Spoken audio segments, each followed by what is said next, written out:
चलिए, हाँ कितने भाग में डिवाइड किया? 5 भाग में। सब बोलिएगा एक एक करके फिर से स्टार्ट। सबसे पहले दूसरा नंबर, तीसरा नंबर, चौथा नंबर, पांचवा नंबर, एक बार फिर से रिपीट।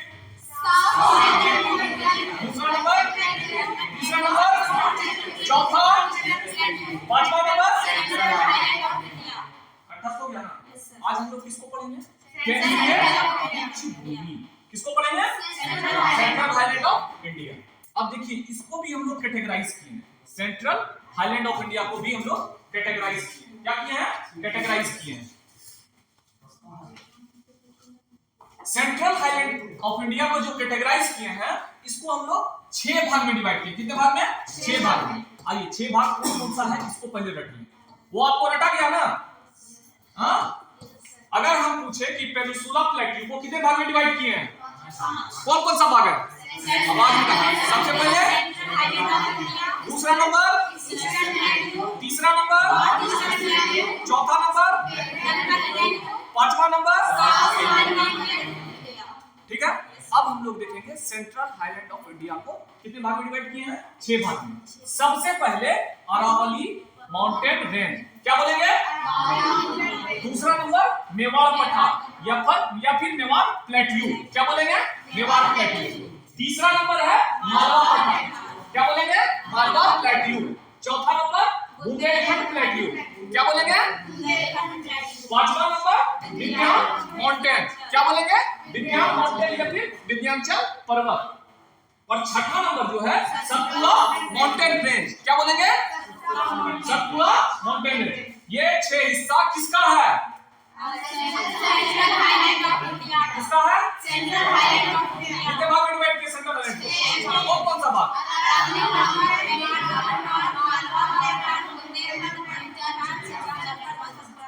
अब एक एक करके एक पार्टी। पहले लड़का पार्टी। सबसे पहले दूसरा नंबर, तीसरा नंबर, चौथा नंबर, पांचवा नंबर, छठा नंबर। अब जरा इधर का देख लीजिए। चलिए, सबसे पहले दूसरा नंबर, तीसरा नंबर, चौथा नंबर, पांचवा नंबर, छठा नंबर। समझ में आया? अरे तो जब संख्या जाते हैं तो अभी होने दोगे? 4 के 4 ठीक कर लेंगे, परसेंटेज ठीक करेंगे, परसेंटेज ठीक तो कर लेंगे। चलिए, अब दोनों मिल करके एक बार फिर से सेंट्रल हाईलैंड को कितने भाग में डिवाइड किए? कौन कौन सा भाग? दूसरा नंबर, तीसरा नंबर, चौथा नंबर, पांचवा, छठा नंबर। तो आज हम लोग जो स्टार्ट करेंगे अरावली पर्वत रेंज को। किसको स्टार्ट करेंगे? ठीक है, अरावली माउंटेन एरिया। आइए देखते हैं। इससे पहले थोड़ा सा आप इस पिक्चर को देख करके समझ जाइए कि कहां पर कौन सा है। ठीक है, कहां पर कौन सा है।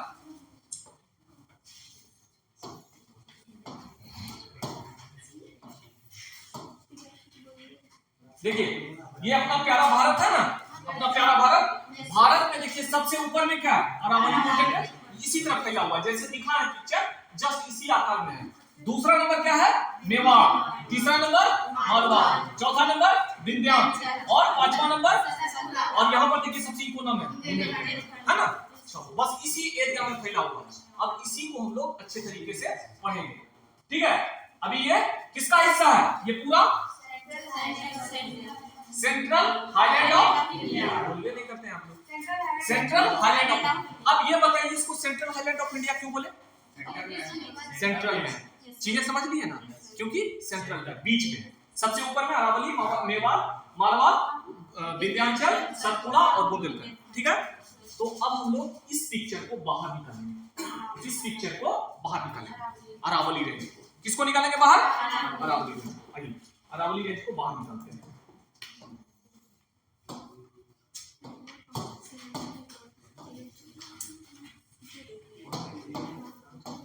क्या हुआ? कोई दिक्कत हो रहा है क्या? आपको हम बताए ना कि इंडियन प्लेट्यू जो है, मतलब पेनिनसुला प्लेट्यू, इसका निर्माण जो हुआ था प्री कैम्ब्रियन युग में हुआ था। कब हुआ था? प्री कैम्ब्रियन युग, या फिर इसको बोलते हैं एंशिएंट का भाग है। एंशिएंट मतलब जब पृथ्वी का निर्माण हुआ था उसी टाइम इसका निर्माण हुआ था। तो यह पर्वत जो है उसी टाइम निर्माण हुआ होगा, अरावली रेंज का हुआ होगा ना। तो जैसे हम लोग हिमालय को पढ़े थे ना, फोल्डर न्यू माउंट पढ़े थे ना, हमेशा उसमें कुछ ना कुछ ग्रोथ होते रहता है। उसी प्रकार से इसका जो है ना ये एंशिएंट भाग है, इसका धीरे धीरे पतन होते चला गया। हिमालय के निर्माण से पहले इसका निर्माण हुआ था, हिमालय के निर्माण से पहले इसका निर्माण हुआ था। मतलब साइबेरियन हवा जब चलता था ना, साइबेरियन हवा मतलब समझ लीजिए कि हिमालय के उस पार से जो ठंडा हवा आता था सीधे गुजरात तक पहुंचा करता था, गुजरात वाला एरिया था, समझ गए। तो अब देखिए हम आपको क्या बताएं, एंशिएंट फोल्डर माउंट बताए ना। जैसे हिमालय क्या था, हिमालय क्या था, न्यू फोल्डर माउंट था ना, न्यू फोल्डर माउंट। उसी प्रकार से ये क्या हो गया, एंशिएंट फोल्डर माउंट। मतलब ये सबसे प्राचीन हिस्सा है भारत का, ठीक है। इसका विस्तार जो है इधर क्या हो सकता है, कौन कौन बता सकता है? देखिए पिक्चर आपको याद, देखिए अभी आप अगर पिक्चर याद नहीं रखिएगा ना, मतलब भारत के मैप को याद नहीं रखिएगा तो पढ़ने में मजा नहीं है, है ना। एक बार में हमको जवाब दे दीजिएगा, क्योंकि हम आप लोग को बहुत अच्छे से रखवाए हैं एक एक जगह का एक एक स्टेट, ठीक है। यहाँ पर गुजरात है और यहाँ पर ना इसका विस्तार दिल्ली तक है। कहां तक है? दिल्ली प्लस हरियाणा, दिल्ली प्लस हरियाणा, हरियाणा में कुछ हिस्सा में है और दिल्ली तक फैला हुआ है, ठीक है, समझ गए। अब देखिए इसका विस्तार कहां तक है, दिल्ली प्लस हरियाणा और नीचे, तो हम क्या बोल सकते हैं इसको, गुजरात से लेकर के दिल्ली, गुजरात से लेकर के दिल्ली, गुजरात से लेकर के दिल्ली। अरावली का विस्तार कहां से कहां तक, गुजरात से लेकर के दिल्ली। अब देखिए ये माउंटेन था कैसा, पुराना, है ना। तो इसका ना अब देखिए इसमें हवा चलने के बाद क्या होता है, हवा चलना बहुत तरह का ये होता है, धीरे धीरे ये पर्वत टूटते चला गया, टूटते चला गया, टूटते चला गया, थोड़ा थोड़ा सा इसमें हवा पानी बहुत कुछ। अब देखिए अब तो आदमी सब इसको यूज करता है ना, मतलब घर बनाने में भी बहुत ज्यादा यूज होता है ना। रॉक्स वगैरह लाते हैं ना, पत्थर वगैरह जो लाते हैं इसी से ना तोड़ करके लाते हैं लोग, लाते हैं। तो ये सब जो तोड़ तोड़ के लाते हैं इसी से ना घटते चला गया, धीरे धीरे धीरे धीरे धीरे धीरे इसका आकार छोटा होता चला गया। और ये जो है इतना अपर्दन हुआ, इसका इतना अपर्दन हुआ, टूटते टूटते इसका हाईएस्ट ऊंचाई जो बच गया मात्र 1722 किलोमीटर, 22 मीटर, कितना, 1722 मीटर, किलोमीटर नहीं। जब भी हम लोग पर्वत का ऊंचाई नापते हैं तो मीटर में नापते हैं, ठीक है, 1722 मीटर। और ये 1722 जो है जहां पर देखा गया गुरु शिखर चोटी है, हम बताएंगे कहां पर है, समझ गए, ये समझ गए। उसमें क्या हो रहा था, हिमालय में डेली बढ़ते जा रहा था, इसमें डेली घटते जा रहा था, ठीक है। तो कितना ऊंचाई बच गया, 1722। और इससे जो निकला हुआ मतलब इससे जो तोड़ तोड़ करके जो बनाया जा रहा था, क्या क्या बन रहा था उसी के बारे में बता दिया। अवशिष्ट पर्वत है, आप याद रखिएगा, इससे इरोडेड रॉक्स मिलता है, मतलब समझ लीजिए जिसका की कोई वैल्यू नहीं है, उसको सिर्फ घर बनाने में ही काम आ सकता है। जैसे चट्टान में रॉक निकाले, इसमें ग्रेनाइट आता है ना, ग्रेनाइट के बाद नीस आता है, इसके बाद आप देखिएगा इसमें शिस्ट रॉक्स, मतलब एकदम खाली मकान बनाने वाला, इसमें जितना अपशिष्ट पदार्थ है सब इसमें सिर्फ याद रखिए कि मकान बनाने वाला सब कुछ यहाँ पर मिलता है। जैसे जिप्सम से क्या होता है, जिप्सम से हम लोग सीमेंट बनाते हैं, सीमेंट बनता है। अब देखिए बालू पत्थर, संगमरमर होता है ना, संगमरमर उससे बनता है, बालू पत्थर से बनता है, संगमरमर वाला खुद पत्थर मिलता है यहाँ पर। मतलब ये पूरा अरावली रेंज जो है, अरावली रेंज के साथ साथ में मेवाड़ और मारवा तक भी अब बताएंगे आगे, कि पूरे में जो है ना सिर्फ घर बनाने वाला सामग्री मिलता है, ठीक है। इसीलिए आप सुने भी होंगे कि सबसे ज्यादा इंडस्ट्री वाला एरिया मतलब ये चुर्क और चुनार में जो है सीमेंट का इंडस्ट्री लगा हुआ, हम बताएंगे आगे जब चलेंगे तो, समझ गए। अब देखिए इसके बारे में और थोड़ा सा डीपली समझते हैं। डीपली कैसे समझेंगे, इसको थोड़ा सा बाहर निकालते हैं, थोड़ा सा इसको बाहर निकालते हैं, थोड़ा सा बाहर निकालते हैं। कहां से कहां तक अरावली रेंज का विस्तार है, गुजरात से लेकर के दिल्ली प्लस हरियाणा। तो आप जानते हैं दिल्ली में इसी पर एकदम इसी पहाड़ के चोटी पर अपना राष्ट्रपति भवन है। क्या चीज है, दिल्ली में एकदम जस्ट इसी पर प्रेसिडेंट हाउस जो है इसी पहाड़ की चोटी पर बना हुआ है। आप गए कभी दिल्ली में प्रेसिडेंट हाउस गए हैं, नहीं गए हैं, कभी जाइएगा तो देखिएगा, आप पहुंच जाइएगा वहां पर एकदम वही चोटी पर बना हुआ, और उस चोटी का एक नाम दिया गया रायसीन पहाड़ी। क्या नाम दिया गया?